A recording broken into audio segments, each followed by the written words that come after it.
Então vamos aproveitar de novo o nosso processo autorregressivo para gerar uma cadeia de Markov oculta, mas em que a gente tem os erros ligeiramente diferentes. A gente não vai usar a mesma estratégia que a gente usou antes para calcular os pesos do nosso Monte Carlo sequencial. Então aqui a gente vai ter exatamente o mesmo código que a gente tinha antes para o CIR. Eu só vou rodar ele. E a gente vai ter um processo autorregressivo de ordem 1, mas em que a gente vai ter os nossos erros dados pela distribuição T. Então o que a gente vai fazer? A gente gera os tetas aqui, e o θi ele vai simplesmente ser uma distribuição T, que vai ter o parâmetro de não centralidade como sendo 0,2 vezes θi menos 1, e com 6 graus de liberdade. Então demos uma bagunçada aí, em vez de ser anormal. E a gente aproveitou aqui também e falou que o x ele também vai ter uma distribuição T, que vai ser centrada em θ, e a distribuição T vai ter 4 graus de liberdade. A gente pode rodar isso aqui. A gente vê aí que o x está relativamente próximo do θ. E a gente vai... Essa é uma cadeia de Markov oculta, né? Porque ainda é um processo autorregressivo de ordem 1. A única coisa é que o ruído branco é uma normal agora. A gente ainda tem a mesma equação de recorrência que a gente tinha antes, envolvendo θ de 1 até n, dado x1 até n. E, portanto, a gente pode escrever ele como sendo proporcional a uma produtória aí do f de θi dado θi menos 1 vezes o f de xi dado θi. Isso vai ser útil na hora que a gente calcula os pesos. E daí a gente pode escolher qualquer rprop, né? O jeito que a gente gera o θi a partir do θ1, θ2, θi menos 1. E a gente poderia escolher ele do RT, né? Gerar ele de uma T com parâmetro de não centralidade, porque afinal de contas é assim que ele é gerado a priori, né? Mas vamos dizer que a gente não saberia gerar de uma T por alguma razão, vamos mudar um pouquinho e vamos continuar gerando o nosso θ, as propostas para o nosso θ, a partir de uma normal. Então vamos já exatamente o mesmo código que a gente tinha no caso anterior. Se o D ele é igual a zero, a gente está gerando primeiro coordenada, daí a gente vai voltar a uma normal, com média zero e variância σt, que nesse caso é igual a 1. E se D não for igual a zero, então a gente vai gerar uma normal centrada em φ vezes θd e variância σt. Então o nosso G ele não é mais o f de θi dado θi menos 1. E lembra que os nossos pesos eles têm que satisfazer a condição, né, em que eles são f til, né, de θ1 até n dado x1 até n, dividido pelo G que foi usado para gerar o θ1 até n. Então, nesse caso, usando a equação de recorrência, a gente tem que o f de θ1 até n dado x1 até n é simplesmente o produtório desses termos aqui, o f de xi dado θi vezes o f de θi dado θi menos 1.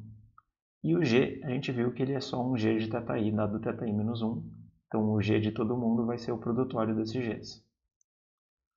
E daí, em particular, a gente tem um produtório no numerador e um produtório no denominador. Isso aqui a gente pode escrever como um produtório de todos esses termos. E no caso anterior, o g cortava com o f de θi dado θi menos 1. Esse não vai ter esse corte aqui. Mas a gente pode imaginar, é um produtório em i, né? A gente pode imaginar que cada peso i vai ser justamente o f de xi dado θi vezes o f de θi dado θi menos 1 dividido por g de θi dado θi menos 1. É uma maneira de escolher o peso. E é claro que não é a única maneira. A gente pode escolher de várias maneiras diferentes os pesos. Por exemplo, a gente podia fazer que o último peso era o produtório de todos esses termos e todos os demais pesos eram 1. A gente podia fazer isso.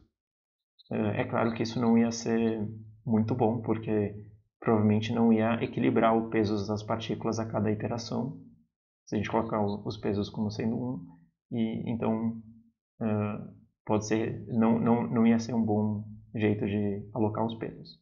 Esse jeito aqui é um pouco mais promissor, em que a gente está colocando um pouquinho do peso em cada uma das coordenadas, um pouquinho da variabilidade dos pesos em cada uma das coordenadas, e portanto a gente provavelmente vai ter uma taxa de convergência do nosso martingale um pouco melhor.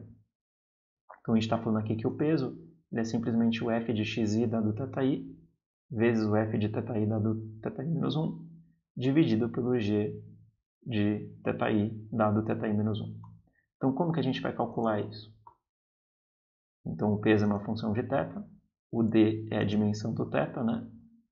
E daí a gente tem que calcular o f de xi dado θi, que é o nosso AUX1 aqui. Ele é simplesmente como que a gente gera o xd, né, a partir do θd.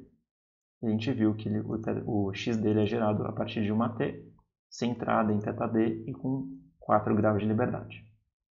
Daí, para o f de θi dado θi menos 1 e para o g de θi dado θi menos 1, tem um caso especial que é o 1. Né? Quando d é igual a 1, a gente não tem o θi menos 1, porque é a primeira coordenada que a gente está gerando. Então, aqui no AUX2, a gente vai colocar o f de θi dado θi menos 1. Se o d for igual a 1, daí vai ser simplesmente uma t com 6 graus de liberdade centrada no zero, porque não tem o θi menos 1. Caso contrário, é uma t com 6 graus de liberdade centrada em φ vezes θd menos 1. E a mesma coisa para o AUX3, que a gente está colocando o g de θi dado θi menos 1. Se o d é igual a 1, ele vai ser uma normal com média zero e variância sigma t. E se o d é igual a outro valor, né, a gente não está gerando a primeira coordenada, daí ele vai ser uma normal com média φ vezes θd menos 1 e desvio padrão sigma t. E daí o nosso peso final é o AUX1 vezes o AUX2 dividido pelo AUX3, que nem a gente tinha aqui. Então, tendo o Rprop aqui e tendo os pesos, agora a gente pode simplesmente gerar o nosso Monte Carlo sequencial e ver o que acontece. Às vezes demora um pouquinho, são 10.000 iterações e 100 dimensões, né? Então, ele está dando um errinho aqui, não é um erro, é um warning só. Em 3 das ocasiões ele estava tentando calcular a t num valor distante, então ele não conseguiu calcular com precisão completa, mas isso não é um problema. E daí aqui a gente então vai organizar os nossos dados, né, com as partículas. A gente vai colocar a média das partículas em uma das colunas, a média das partículas em uma das coordenadas, né? E o desvio padrão das partículas, a gente está colocando o desvio padrão de cada uma das coordenadas, a gente está colocando nessa outra coordenada aqui. E daí a gente pode simplesmente fazer um plot, a gente colocar a média da posteriori, que é essa média aqui, mais ou menos 2 vios padrões da nossa posteriori para o θ. E daí a gente vai colocar em vermelho a reta real do θ.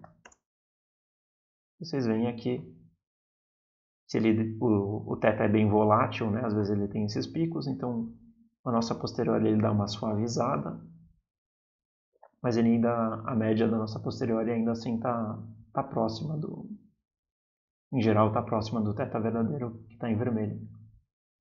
E a gente vê isso pela banda aqui que a gente construiu de 2 vios padrões.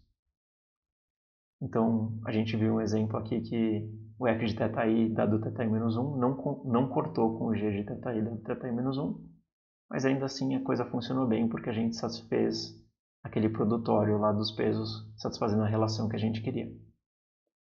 Então, com isso a gente completou mais um exemplo. E agora a gente pode pensar, por exemplo, o que acontece se a gente tivesse uma amostra de tamanho maior que 1, que acontece algumas vezes. Então a gente vai fazer isso no próximo vídeo.